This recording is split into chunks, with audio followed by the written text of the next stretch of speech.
Um, the Journeymen were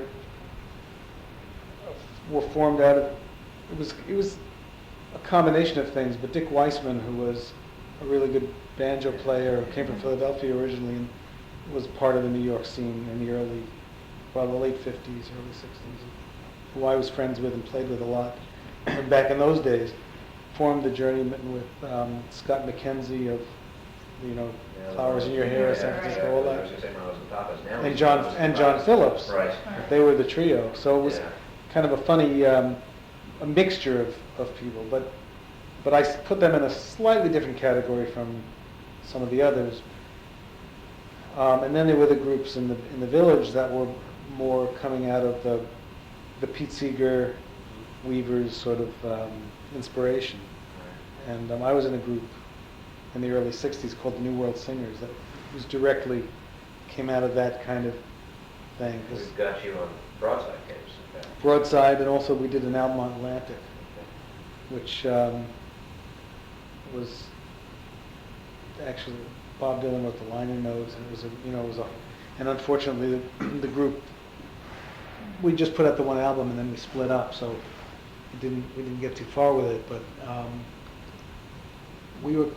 it was a funny combination of being very dedicated folkies and also being in that world, signing with a major label and getting pushed into being commercial, and the tug of us being sort of more purist and not wanting to go that route, and the people at Atlantic wanting us to sort of be more, they wanted us to put an electric guitar in there and all this stuff, which I thought was horrible.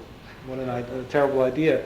And now I think of it, I'm really sorry because Ahmet Ertegun was our producer, and if I feel I have for years felt stupid about not listening more to him. Who knows? Yeah. On the other hand, he turned down "Blowing in the Wind" because he said nobody would buy anything that didn't have it wasn't a love song. He said if we could change the lyrics, we could do it. And, so he didn't know everything, I guess. How did you find you? We went to him through an agent. We were playing around the village a lot, and the slant that we had was we were very political in terms of being very into the civil rights and peace movements. And Gil Turner, who was sort of the leader of the group, was very tied in with Broadside and singing, some to a slightly lesser degree sing out, and very emotionally tied into Pete Seeger as a father figure. So when I joined the group, it was a trio. I made it a quartet, and then there was a black woman named Dolores Dixon who actually sang on the Broadside record that we were on. I was going to ask you who the woman was. Yeah, her voice. right. She was, and I think she was a good singer, and also it was sort of politically correct to have a woman, or especially a black woman, in a group, which was unheard of in those days. But then shortly after that, she was sort of edged out by Gil for whatever reason, and then we became a trio. And it was a real learning experience for me, and it was not a particularly happy one, but we did get an album done and played for a lot of causes, millions of benefits, and concerts and stuff. We traveled around a lot. How did you come to the scene? I know you were born in New York City, weren't you? Born in New York. When I was in high school, which was the High School of Music and Art, there was kind of a hotbed of folkies there. Some of whom were coming from different angles of the folk music thing. Petey Yarrow was there, as was Eric Weisberg, who was, they were all sort of either in my class or one class ahead or behind me in high school. And I was there as an art student, and was just starting to get interested in the guitar, and then I got sort of pulled into this whole sort of sitting around on the lawn in front of school playing and singing folk songs, and got taken to a Pete Seeger concert, which I had known a little bit about who Pete was from the Weavers, who I always liked just from listening to their singles, when they were on the hit parade. And I went to a Pete Seeger concert and just got totally hooked. And also at the same time, I got friendly with a guy named Carl Granich, who you may know. He's also he lived for years in San Francisco after he left New York. Now I think he lives up in Oregon, I think. And he was the son of a prominent communist writer named Michael Gold. Okay, and Michael Gold's name, I've seen Yeah. a lot. Yeah, he was a very, he was a, you know, a real, he worked for the Worker, and he wrote a book called Jews Without Money, which was a very prestigious sort of book. I think it was in the 30s or 40s that he wrote it. It was a very well received book. After that, I think he became a little bit of a hack, you know, sort of a communist, whatever. Stalinist. Yeah, right. But I was very close friends with his son Carl, and he was a very good guitar player. Probably still is, but I don't. He sort of dropped out of the performing. He didn't want to be a performer, so he became a longshoreman, as every good communist should become, especially in the West Coast. Yeah. But he was also very influential, and he took me to lots of People's Artists concerts, the old Sing Out, you know, Right. People's Songs, People's Artists. Introduced me to a lot of that sort of left-wing music. Did you have any politics before that from your family No. background? My parents were liberals, you know, Democratic liberals. Right. There was no connection at all to that whole thing. And I got sort of caught up in the romance of sort of these, although I never was caught up enough to really swallow the thing whole, but I really like going to some of these communist meetings, which of course never were called communist meetings. Right. They were all called something else.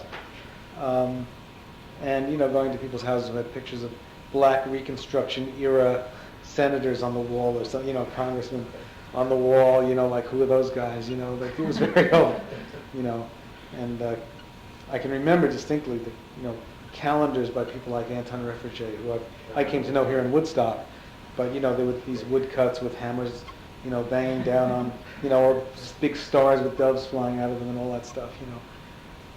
So, you know, I got sort of at least caught up in the romance of that kind of thing. And, you know, started singing all the Union songs and listening, finding every record I could of, you know, all the Folkways records that were coming out at the time.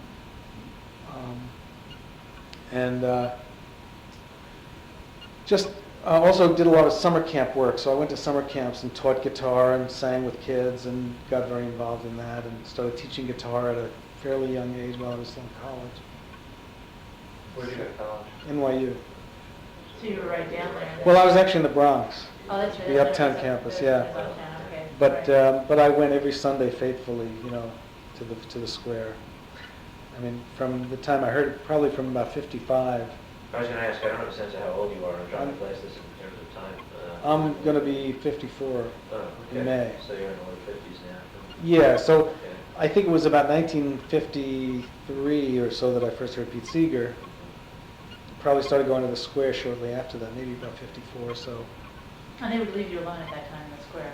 People would- Oh yeah, it wasn't until I think it was 61 that this thing 61 took was place, the yeah. recent, So you- But we just played music and met all kinds of people and had parties. And it was a great thing for a kid my age. You know, we, play until, it got dark, and then we'd go to somebody's house who lived in the village, and of course that was also very, people actually had their own apartment in the village that we could go and play music, and met all kinds of people that I still see. People like Ralph Rensler, who I still see and work with sometimes. And,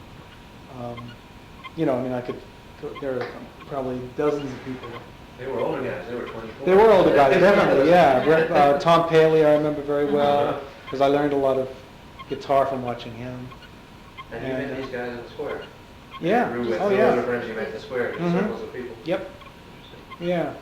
Trying to think of who else stands out in my mind. I mean, people who are my age, Marshall Brickman, Mhm. Eric Weisberg,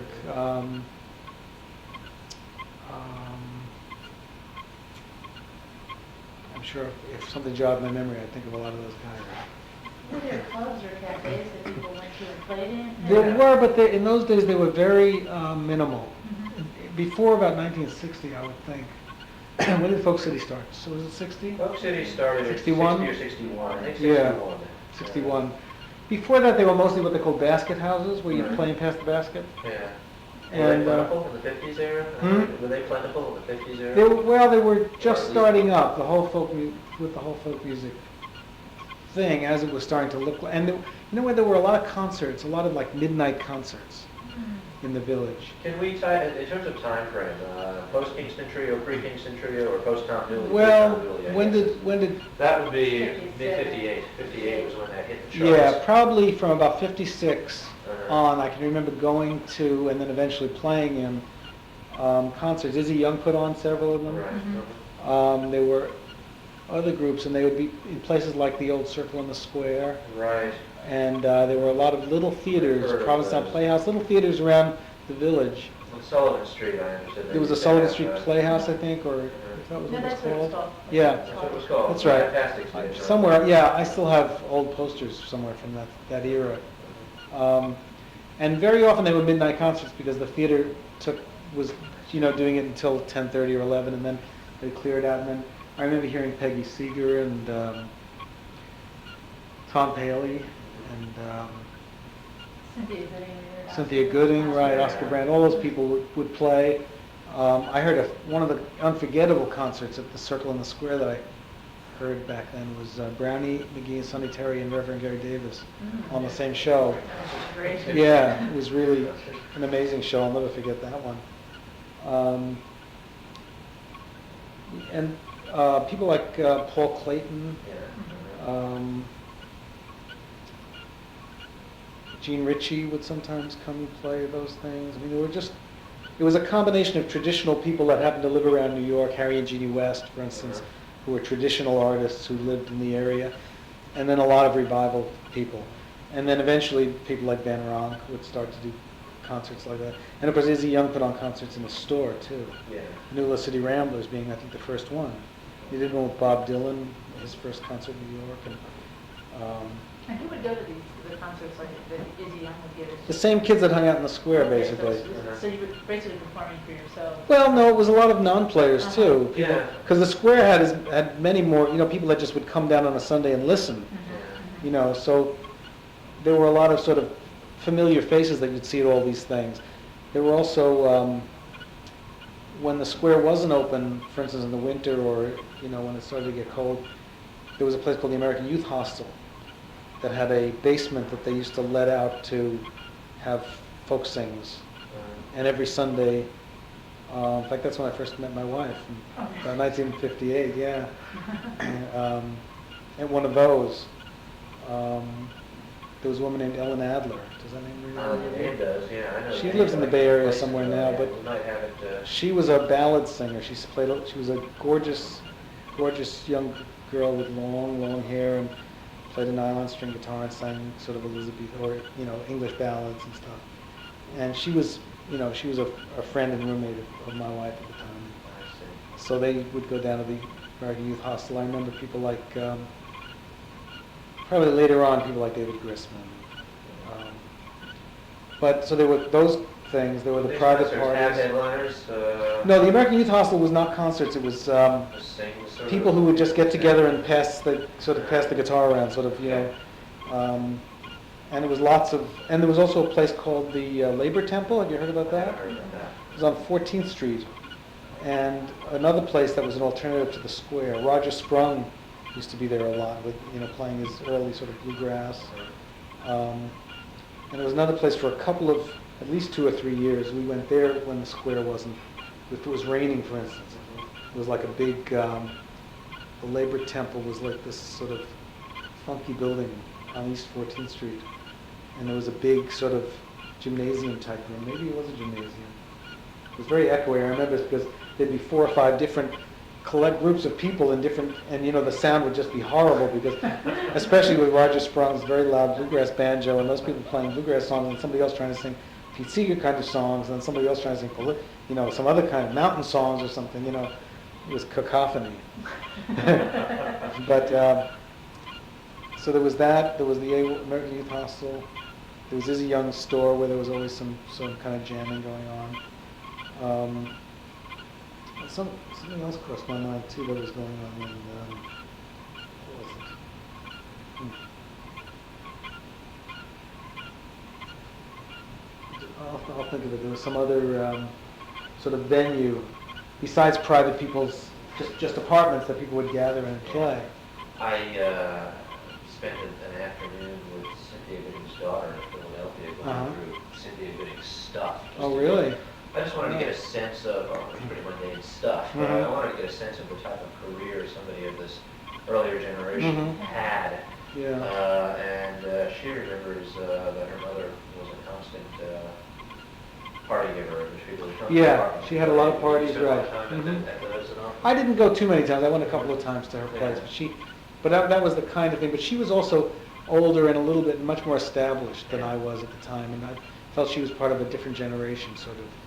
So I wasn't as, although I was friendly with her at one time, I didn't feel as comfortable with her as I did with people who were more my age. Okay, right. Cynthia Gooding and Theo Bikel, who was like, they were big deals even in the 50s. Sure. They had records out, Exactly. That's all it took, Gee,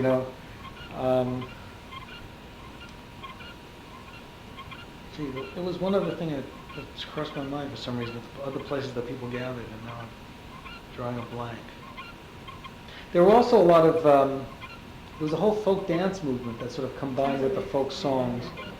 What There was a place- Mary Margaret Mayo. Margaret Mayo, yeah. Yeah, who was instrumental in that. Yeah, and she also was of an earlier generation by at least 10 years. Margot Mayo, Margot Mayo, that's it, yeah. right. Who Izzy could tell you a lot about. He was very close to her. And Izzy himself was very much interested in folk dance, wasn't he? Yes, still is, right.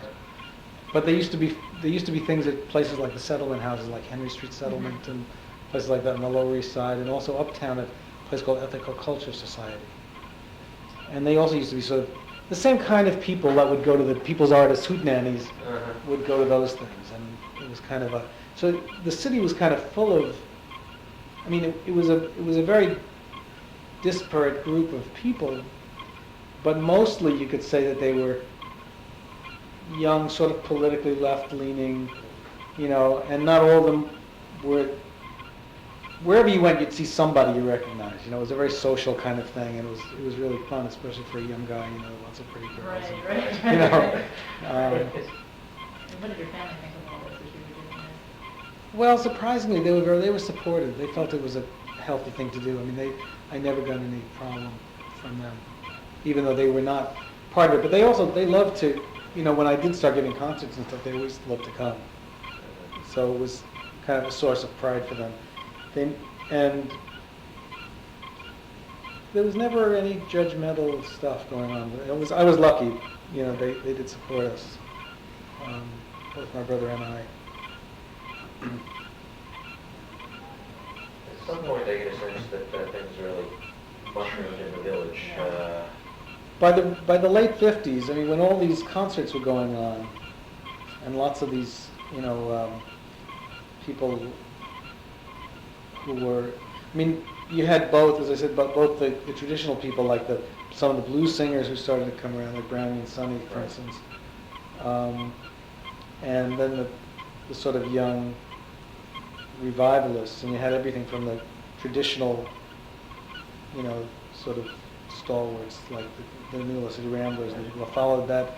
It had to sound exactly like it sounded, on the earliest known record, and then the Pete Seeger type people who were more loose and political and, always singing for causes and stuff like that, and then the new singer-songwriters who were just starting up, who had their own thing going.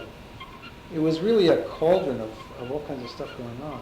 Did you get a sense back then that there was a scene happening, or is it Yeah. something we see in retrospect? Absolutely, we felt like we were part of a real, Something something was blossoming. happening, yeah, that was, it was a real, we felt like, I think we all felt that we were in the forefront of something, sort of in the vanguard of some kind of a movement that only we knew about. It was sort of, it was something very special. I don't think we knew that it would get as big as it did, and we certainly turned up our noses at the Kingston Trio and the sort of commercial folk singers. Right. They barely entered our consciousness, except for the fact that we knew they were making all that money, and then we knew that the people who started to increasingly come to the village to listen to folk music were probably brought down there because of the Kingston Trio. I mean, obviously there had to be a growing audience for this stuff, or else we wouldn't have had any place to play. Yeah. What was it like when people started getting active?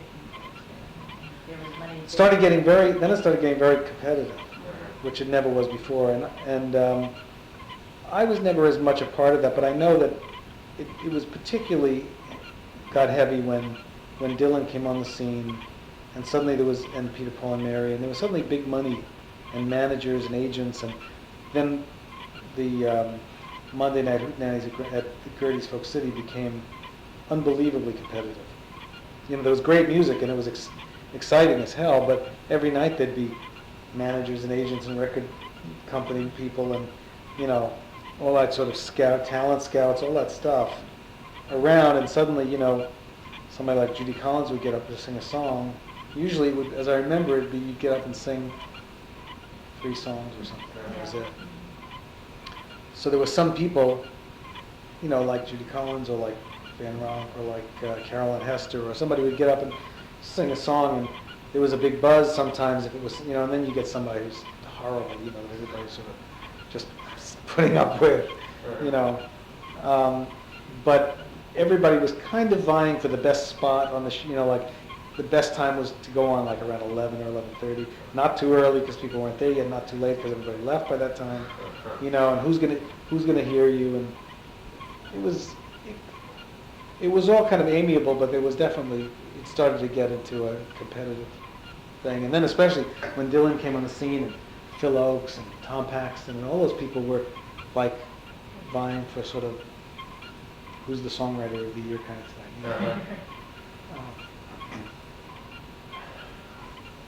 Who were the other, when you started getting crowds down there, but before, say, Dylan broke, are we still sitting? Yeah, it's going, yeah. I got that in the back of my mind. Okay. I got an hour's worth of tape per side. So, Okay. Who were the audiences at first? When you first, were they just people from the city who were brought down? Yeah, I think they were the people who were kind of, a lot of college kids, and I think a lot of people who consider themselves hip, and they're finding, you know, the sort of the latest thing, and that sort of flirted with sort of that bohemian village life. They wanted to come down and hang out sort of where the action was and where it was a little bit risque, a little bit, you know, in those days it was, the village was really a place apart, and it was the rest of the world, you know. Well, I'm sure there were those same enclaves in Cambridge and probably, you know, San Francisco, or wherever, you know. Yeah, North Beach, right. Yeah, we were, I don't even know, we're from the city. I mean, You're from New York? We're from Queens. Uh-huh, Yeah, right. So, we know the terrain well. Yeah. But, So people, you know, like you'd get the people from Queens or Brooklyn or wherever going in to sort of walk around and see the, you know, both the folk singers and the weird people and the, you know, the gay people and, you know, all the mixed couples, you know, like, you know, all that stuff that was going on in the village that was very sort of pseudo-dangerous, you know. And folk singers were part of, you know, going down to some little club, a basement club like a Gaslight Cafe or something, had an element of like you were flirting with something that was really a little bit, you know, just off the beaten track. And I think people really liked that. It was titillating for people. And at the same time, then there were those people who genuinely were excited and interested in this new thing that was going on. From within the performers, how much of the political commitment was more than, you know, some ephemeral romantic thing? How much of it was real? I think it ran the whole gamut. Okay. I think some of them were very, very deeply committed and involved, and I think others were sort of in it because that was the thing to do. I read of what's it called, Mississippi Caravan, people shipping folks down for Uh-huh. registration. And there was a little, yeah, that went on at one point. There was certainly, I mean, the general trend of feeling was sort of, was a general sort of left-wing flavor, and certainly everybody was kind of, there was nobody that would say they weren't for civil rights or for peace or, you know, Right. social progress and all that stuff. Although there were certainly some people who were, and generally the people who were more involved with real traditional music tended to be more right-wing, and there were some genuine right-wingers in the crowd who kind of kept their mouths shut, or, you know, or didn't, you know, they didn't voice their opinions too strongly. But I remember there were some people that were kind of looked at in this very suspect way. Well, from the management, as the scene started burgeoning from the seasons, managers hanging around, everybody knows of Grossman, Harold Grossman stories. Right. And there was Harold Leventhal, and I think later Arthur Gorson. Was that it? Who were the folk managers? There were not that. I guess there were not that many. Oh, let's see. I'm thinking more of record companies than, like, people and club owners like Art DeLugoff and, then suddenly, like the Village Gate started having folk music and the Gaslight with Clarence Hood and his son Sam. Um, um, the managers, let me think of who was. I guess Van Romp's wife tried her. Yeah, Terry was managing him. Yeah. You know, but Jack Holtzman was one person that comes to mind who was owning Elektra Records, and Maynard Solomon with Vanguard, and of course Mo Ash never came down, but he was sort of the, Everybody the knew. mythical. Yeah. Yeah, everybody knew about him, and Sing Out was kind of the Bible. Everybody looked for their name and Sing Out.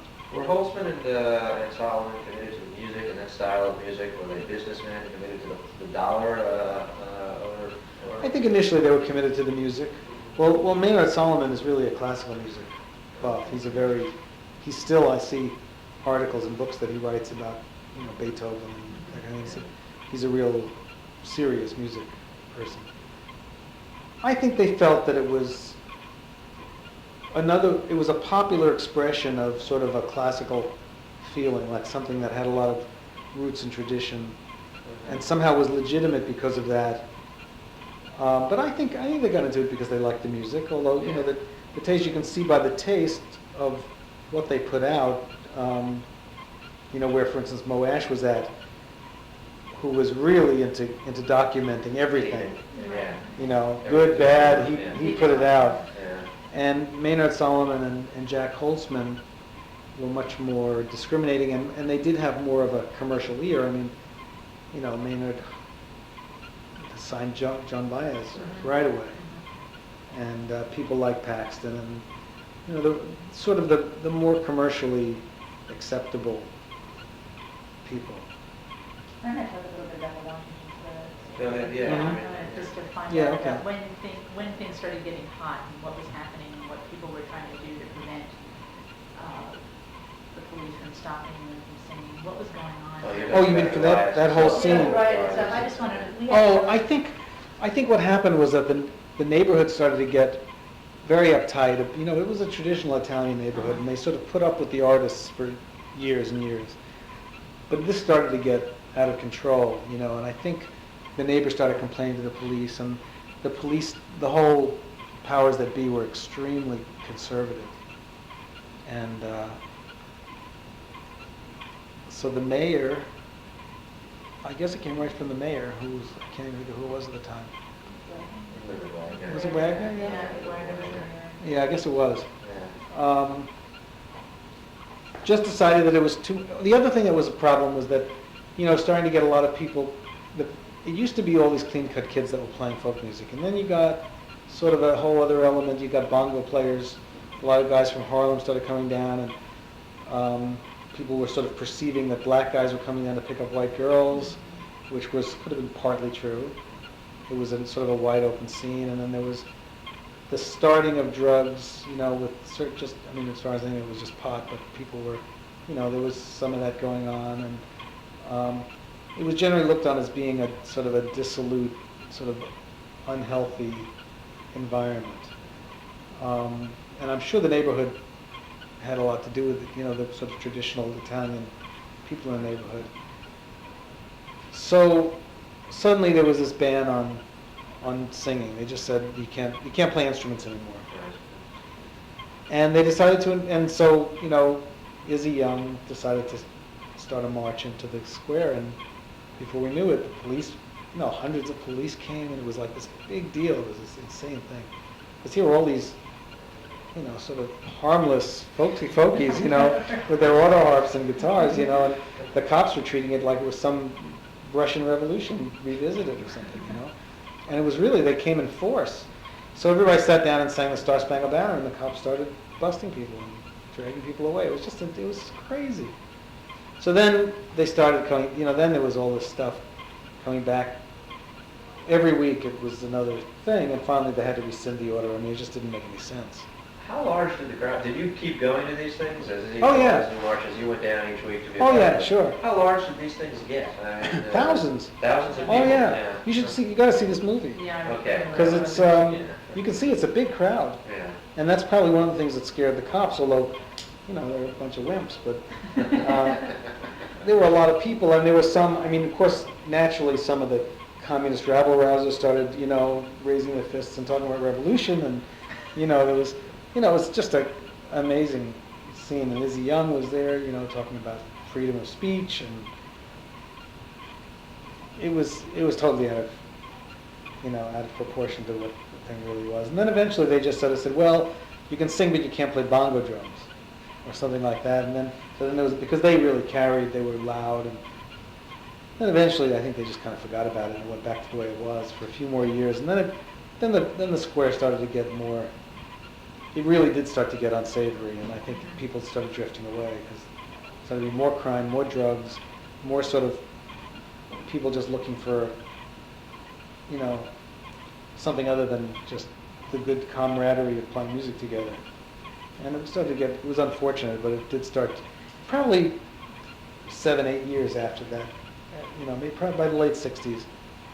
And by that time, of course, it was full-blown psychedelia, so, Sure. Yeah. Sure. you know, everything was going, you know, the whole place went bananas. There was a whole other cultural Yeah, revolution. that's right. Right. That's right.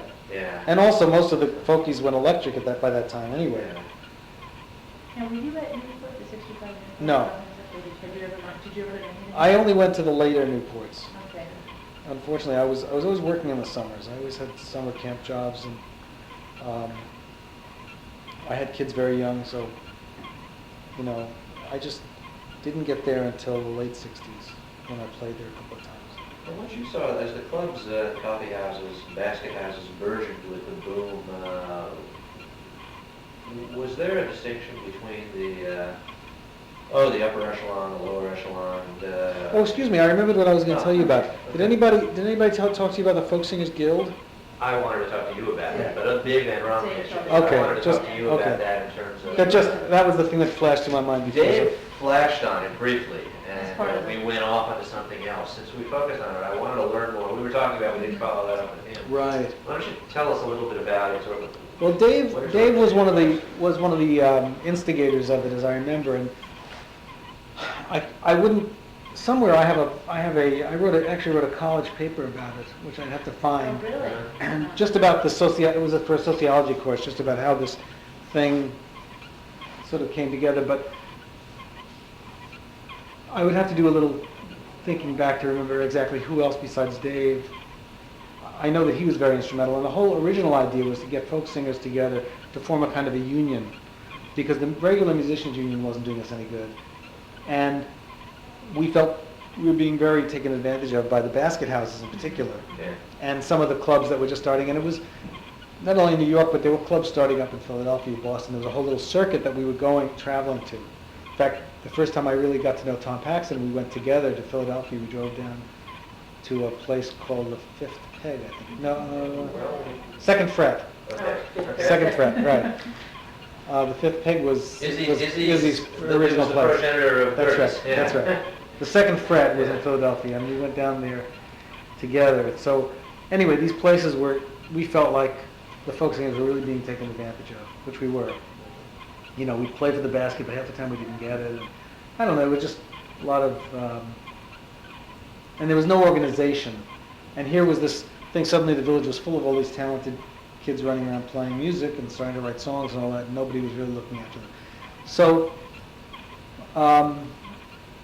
Dave and several other people decided to start this thing called the Folk Singers Guild, and the main thing that came out of it, we never did get it together as a real union or as a force to protect folk singers, which is what it was for, but we did have a season or two of sings again at the loft of somebody named Dick Greenhouse, who had a big loft up on, it was like 16th to 17th Street on the west side. And I was delegated to lead the sings. I was kind of the song leader, you know. And I can remember people like Eric Darling coming up, and Dick Weissman would come, Van Ronk, and there was a banjo player named Luke Faust. Do you know him? Luke was he was a real force on the scene in those days. He had a wonderful, he played sort of old time banjo, but in a kind of his own way. He now lives in Hoboken.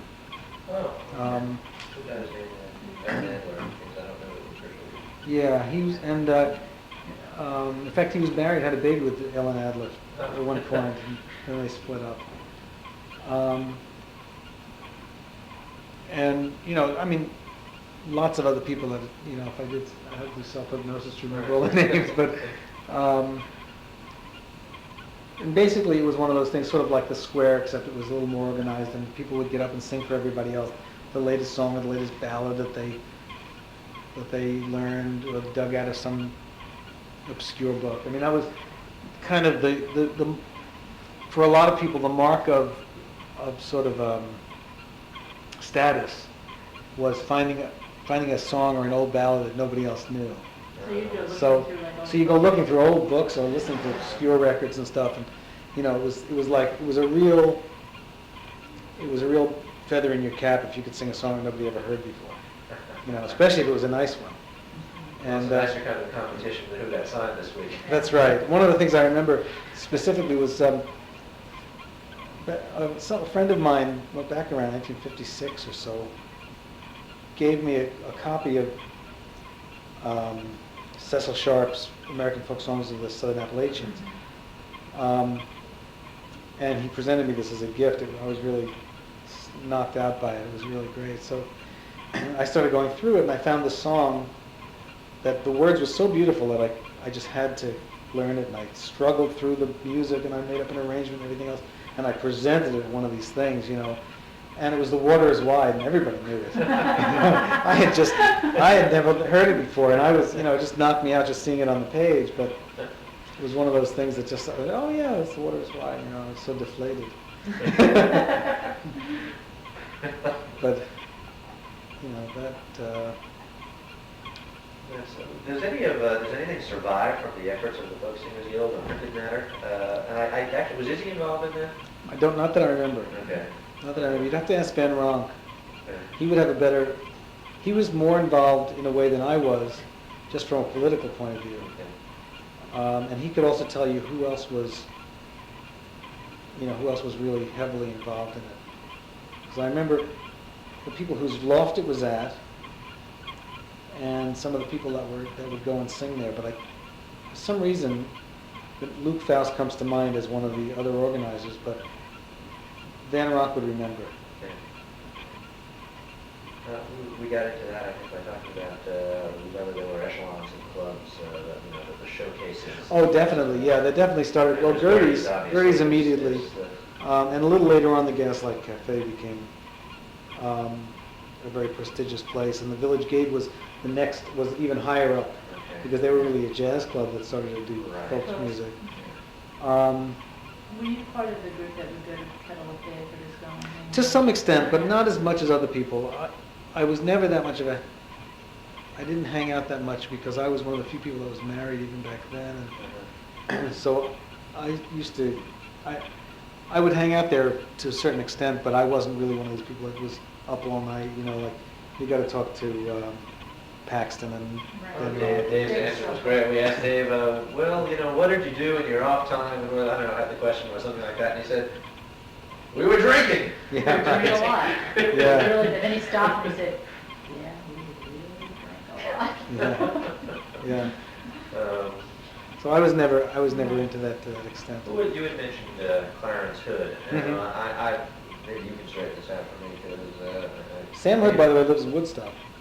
His son? Sam, who ran the Gaslight. Yeah, Clarence was... Clarence ran it and Clarence kind of owned it and started running it, but Sam really became involved with it. Sam is the son? The son, and he became very close to the performers, much more, Okay. Then we'll have to... Yeah, Richie Havens, I can remember Richie very distinctly from... And who was Mitchell? Some guy named Mitchell who was involved with the running of the Gaslight? Oh, yes, before the Hoods owned it, that's right. That's right. Van Ronk's got an early song about singing at Mitchell's Cafe. He's kind of describing the time. Yeah, what was his first Is name? it John? John Mitchell, right, that's right. He owned it before, I didn't really know him, Okay. but he had it before the Hoods. That's right. Forgot about that. That would be, I think I got he it might from have the been, pictures I yes, took. last. He might, Yeah. yeah. Which I Um, And other clubs in those days, Here we have it. It's Third Side, hmm, yeah, vaguely rings a bell. okay. Cafe Finjon, Cafe Wa, they were all later on. What did Paxton tell us? Cafe Wild was for tourists. Yeah. That's it, yeah. And that was actually gotten to its heyday a little bit later. It's more when it started to get electric. Hendrix played there, for instance. And the Cafe Ogogo, which was also got to be a rock place. Did you have any exposure to? Oh, excuse me, the Bitter End Yeah. was a major place. Yeah, that became really a whole other echelon place. Yeah. Those were agents who really. Oh, absolutely. Kind of what the bottom line might be now. a Right, showcase for that's right, industry. absolutely. Yeah. That was later too, I mean, as a few years into it. No, early 60s. Yeah. You know, I mean, Peter, Paul, and Mary started there. Right. 61 maybe. Well, that's a 60. good, I was just gonna, as you thought of that, I was gonna ask you if you had any exposure to the efforts of people on a really commercial level to put together groups such as Peter, Paul, and Mary. You know, if you have any opportunity to observe that firsthand. I know that Paxton described for us auditioning for the Chad Mitchell Trio. Mhm. Audition for the Chad Mitchell Trio.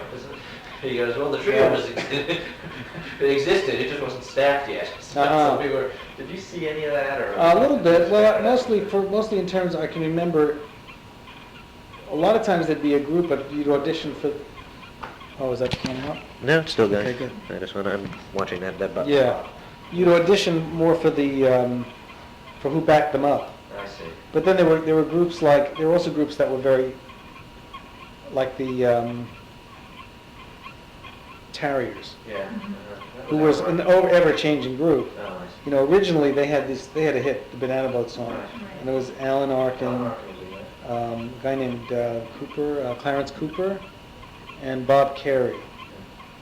And then they started changing. Eric Weisberg was in it for a while, and Marshall Brickman, I think, was in it for a while. And it just sort of started to change. Every time you looked around, it was a different personnel. There was a lot of that going on with groups like that.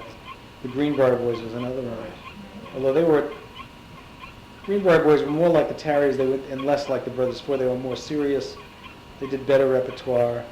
They were better instrumentalists. They were good. Ralph was in that. Yeah, Ralph He was in it, started right. devoted towards authentic music. Right. original music, yeah. Right, and John Harold was in it. Mary Travers came out of the village scene. Oh yeah, she used to be in the square all the time. Was there a reaction to her, in essence, getting picked by Grossman to be in what was a commercial group, or a Yeah. pop group, essentially? There was a lot of talk about that, but I think there was also a lot of excitement about the fact that here were these local. Well, nobody really knew the others. You know, I was asked to audition for that group actually. Were you? Yeah, it was when Albert was forming the group. It was. Okay. Did he start out? Peter Yarrow was its nucleus. Yes, that's right, 'cause Albert was- Albert managed him. He managed Odetta and Peter Yarrow. Those two. Okay. Those were his two acts. Okay. And I ran into Peter one day, and he said, "Would you like to come and audition for this group we're putting together?" So I said, "Yeah, sure, I'll come." And then I met Mary Travers, and she said, "I need an accompanist. Would you like to come and try to, audition to be my accompanist?" And I said, "Sure, that sounds great." And then the next thing I heard, Peter and Mary were together, and they were looking for a third guy, Uh-huh. and they had found him already. It was like one of those things. I mean, I don't know that I would have stood a chance to get it, but that was sort of that was what was going on around. Who did you that time. audition for? I never actually did the audition. Oh, you didn't do it? No, I Okay. actually was just told, and it was like next week, and by the time next week came around, they already had found Noel I see. Stuckey, Right, okay. who was a solo. Yeah, the Tom told us, Tom Paxton told us was his roommate for a while. They were living together. Oh, yeah, maybe, yeah. Tom also told us he actually was the only one of all the group he had. He didn't get into contact until 65 was when he... Paxton? Yeah. Oh, really? Yeah, he said he told us an interesting story, heartbreaking from an artist standpoint. He said he was on the scene maybe 2 weeks as an actor, as a player, Mm-hmm. when, I forget who he said brought him into it, but he was invited to audition for the Chad Mitchell Trio. This is what I Mhm. mentioned a little bit ago. I found that so amusing. And he said he went uptown. He went. We were in the 50s by the CBS, by the Columbia Building, and we're down there, and he auditioned, and Bill Dogan was conducting the audition, and he was hired, or told he was hired. And he was told a week later, before the group had done anything, that he was fired, because upon listening to tapes, they had decided that his voice didn't blend with Mike Public's and Bill Frazier's, and they were really seeking this nice harmonic blend. And he said, there was nothing I could do about it. And he said, I was in town 2 weeks when I had that experience, and I had been signed for 5 years. Wow. So And so he said he was watching people kind of just take off. Yeah. Particularly, Yeah, right. successful. Did you know Oaks well? Pretty well. Did you? Yeah. He was a real, as I gather from a lot of conversation, was he a real striver for success? Yeah, he Very was avid to make it. very ambitious, yeah. With him, it's hard to say how much his political songs, I mean, I feel like he was genuinely saying something with his songs, but I don't think you can discount the fact that it was also a really popular thing to sing songs like I Ain't Marching Anymore. Sure. And he was very ambitious, and you know, I knew him fairly well. I can't say I knew him as well as Paxton may have or Dan Roth may have, but you know, we spent some time on the road together in '63, I guess. At that time, you were working. I was with the New World When did you Singers. first record? Okay, you were with the New World Singers. Well, the first recording I ever did was the Broadside record, recording, okay. which was the first time I met Phil Oakes, I think.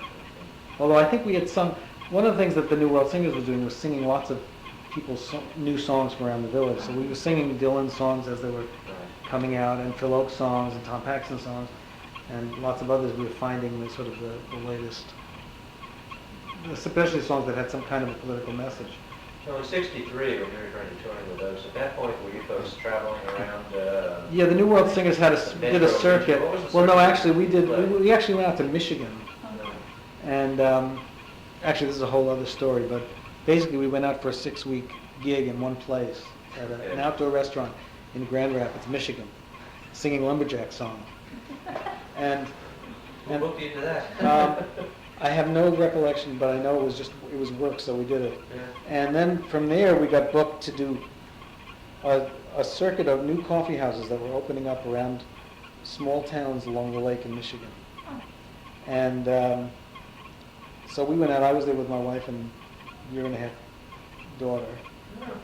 And we were traveling as a trio, and then they wanted another act, so we called Phil Oakes, and Phil came out with his wife Alice and their brand newborn baby. And